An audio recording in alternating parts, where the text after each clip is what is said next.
Malam episode 105. Saudari kembar itu menatap Nathan dengan tatapan tajam. Iya, perkataan kamu salah. Bagaimana kalau Andre memotong anggota tubuh pria itu? Oh, itu aku tidak tahu.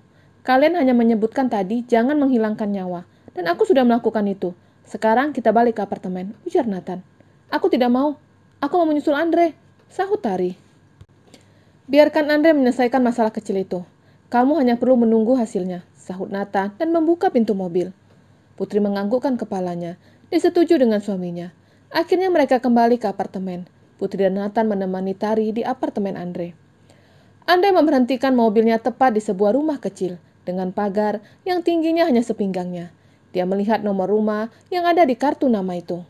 Dia memperhatikan dari luar. Terlihat jika Wisnu tidak seorang diri. Dia sedang bersama dengan teman-temannya yang ada di restoran. Menunggu sampai beberapa menit. Melihat keadaan sekitar, ketika cukup aman, dia turun dari mobil dan menguping pembicaraan Wisnu dan teman-temannya. Kenapa kamu menyuruh kami ke sini? Tanya seorang temannya. Aku akan memberikan barang bagus untuk kalian, sahut Wisnu sembari menegakkan minuman alkohol ke dalam tenggorokannya. Apa maksudmu barang bagus? Tanya temannya yang lain. Kalian tahu, aku pernah mengatakan kepada kalian, kalau dulu di tempatku, ada seorang wanita yang dijual bapaknya. Usianya pada saat itu, kalau aku tidak salah, 17 tahun. Kedua temannya menganggukkan kepalanya. Mereka pernah mendengar cerita itu sebelumnya. Wanita yang kamu bilang bayaran paling mahal, tebak temannya. Wisnu menganggukkan kepalanya. Iya benar, dia primadona di tempat Gita. Tadi aku bertemu dengannya di restoran. Apa? Kedua temannya semangat. Yang mana? Kenapa kamu tidak menunjukkan kepada kami? Andre masih mendengarkan itu. Aku bertemu dengannya ketika menuju toilet. Tapi setelah aku kembali dia tidak ada. Bagaimana penampilannya? Apa masih cantik? Tanya temannya. Dia semakin cantik dan lebih terawat. Wisnu menelan salivanya, membayangkan tubuh molek Dewi. Jadi, untuk apa kamu mengatakan ini? Kamu hanya bertemu dengannya, tapi tidak membawanya ke sini. Kalian salah, aku mengundangnya datang ke sini. Kedua temannya saling pandang dan terlihat semangat. Aku memberikan alamat ini kepadanya. Apa kamu yakin dia akan datang? Aku yakin dia akan datang karena aku sudah mengancamnya.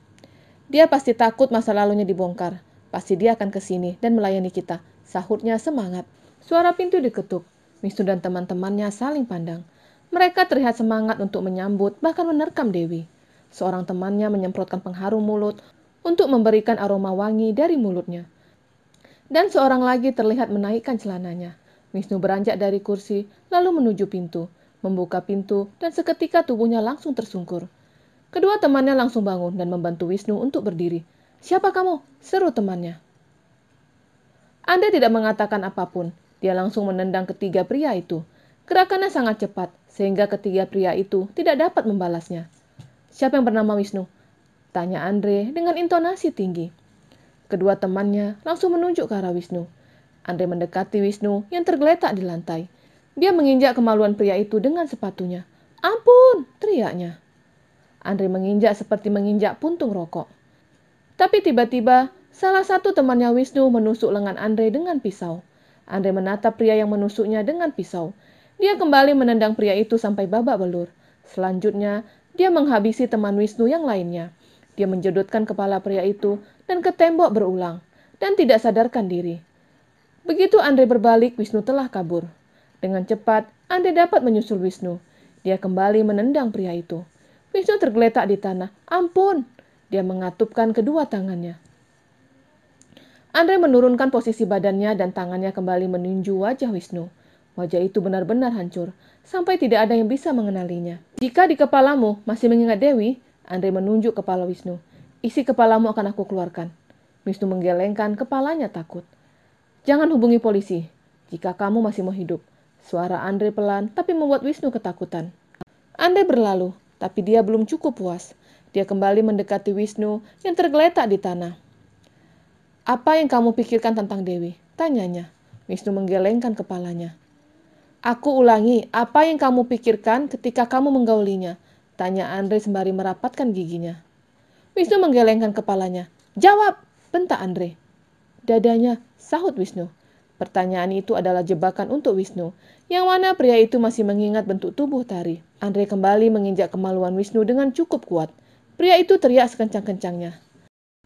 Telurmu telah aku pecahkan, tapi beruntung gagangmu belum aku hancurkan. Tapi jika kamu ingin aku menghancurkannya, ingat kembali Dewi. Wisnu menggelengkan kepalanya, dan Andre berlalu dengan luka di lengannya. Ketika berada di dalam mobil, dia baru menyadari rasa sakit itu. Penampilannya masih sama seperti semula, hanya luka di lengan itu yang diterimanya, yang lainnya dia mulus. Andre melajukan mobil kembali ke apartemen, dan Tari terus mondar-mandir memikirkan suaminya. Tari, tenanglah. Andre pasti selamat, ujar Putri. Aku tidak bisa tenang. Wisnu sangat licik dan berbahaya. Mendengar penuturan Tari membuat Nathan tertawa. Kedua wanita itu langsung menatapnya. Nathan, apa yang lucu? Tanya Putri. Ucapan saudarimu membuatku tertawa, sahutnya dengan gelak tawanya. Apa aku salah? Yang aku katakan benar. Wisnu tangan kanan Tante Gita, dia bertangan dingin, jelas Tari. Jika pria itu bertangan dingin, maka Andre bertangan beton, sahut Nathan. Bukan hanya tangannya yang beton, tapi tubuhnya berlapis baja. Aku kenal Andre, dia menguasai ilmu bela diri, dan tidak ada yang bisa melukainya. Suara pintu apartemen terbuka. Semuanya langsung menoleh ke arah pintu. Terlihat Andre masuk dengan lengan yang berdarah. Andre, Tari buru-buru menghampiri suaminya, memapas suaminya untuk duduk di sofa. Kamu tadi bilang kau tangannya beton. Seperti ini beton yang kamu maksud, ejek Putri. Nathan mengerutkan dahinya. Selama dengannya Andre tidak pernah terluka. Sepertinya ada kesalahan. Penampilan Andre masih sama, rapi, tidak ada yang tahu kalau dia baru saja berkelahi. Tapi melihat lengan yang terluka menunjukkan kalau dia memang sedang berkelahi. Dan menurutku ada yang berbuat curang, ujarnya dan menghubungi dokter pribadinya. Andre langsung menatap Nathan. Cukup ceramahmu. Lenganku semakin sakit mendengar ceramahmu, ejeknya. Andre, aku sudah mengatakan untuk tidak memulai perkelahian. Jadinya seperti ini kan, gerutu Tari. Aku tidak apa-apa. Luka ini akan segera sembuh, sahutnya menyenangkan. Apa yang harus aku lakukan? Tanya Tari panik. Berdoa, timpal Nathan. Andre kembali melirik sahabatnya. Ucapan Nathan semakin membuat Tari cemas, apalagi darah terus mengalir dari lengannya. Buat minuman hangat untuknya, titah Nathan ke Tari, lalu dia menoleh ke arah istrinya. Kamu bantu Tari menyiapkan air hangat dan handuk kecil, titahnya. Kedua saudari kembar itu berlalu ke dapur. Nathan merobek lengan baju yang dikenakan Andre. Dia mengikat bagian lengan atas dengan baju yang dirobeknya. Itu dilakukan untuk mengurangi pendarahan. Bagaimana tikus itu? Tanya Nathan sembari melihat luka di lengan Andre. Aku sudah memecahkan telurnya, sahutnya. Apalagi? Tanya Nathan pelan. Tidak akan ada yang bisa mengenali wajahnya. Sekalipun dia melakukan operasi, wajahnya akan berbeda dari sebelumnya. Nathan menganggukkan kepalanya. Apa benar? Pria itu pria yang pernah maaf meniduri Tari? Tanyanya pelan. Tari yang sedang membawa nampan berisi minuman hangat mendengar percakapan itu. Dia menguping pembicaraan itu, sedangkan Putri masih menunggu air mendidih. Iya benar, bahkan dia dan teman-temannya berencana untuk menggilir Tari, sahutnya kesal. Ingin aku habisi nyawanya, tapi mengingat perbuatannya kepada Tari bertahun-tahun lalu, membuatku tidak menghabisinya. Aku membuatnya tersiksa. Sepertinya kamu mulai mencintainya, tebak Nathan. Benar, aku sangat mencintainya. Aku akan menjaga kehormatannya. Siapapun yang mengganggunya, berhadapan denganku. Mendengar itu membuat Tari terharu. Pria yang baru saja menjadi suaminya sangat menjaga kehormatannya. Padahal kenyataannya, dia bukanlah wanita suci. Tapi dari perkataan suaminya, membuatnya mengerti jika dia sangat berarti di mata Andre. Suara pintu apartemen berbunyi. Tari buru-buru meletakkan nampan di atas meja dan membuka pintu. Seorang dokter ada di hadapannya. Dia mempersilahkan pria itu masuk. Melihat dokter masih menggunakan seragam berwarna putih, membuat Putri kembali berbalik ke dapur. Sebenarnya dia ingin mengantarkan air hangat, tapi mengingat ada dokter lengkap dengan seragam dan peralatannya, membuatnya memilih berdiam diri di dapur. Dokter mulai menyuntikkan sesuatu ke Andre. Setelah itu menjahit luka yang ada di lengan pria itu. Pastikan jangan terkena air, ujar dokter. Tari menganggukkan kepalanya. Setiap hari ganti perban yang ada di lengannya, ujar dokter dan berlalu. Nathan mencari keberadaan istrinya, dan dia menemukan Putri sedang duduk di pojok dengan wajah ketakutan.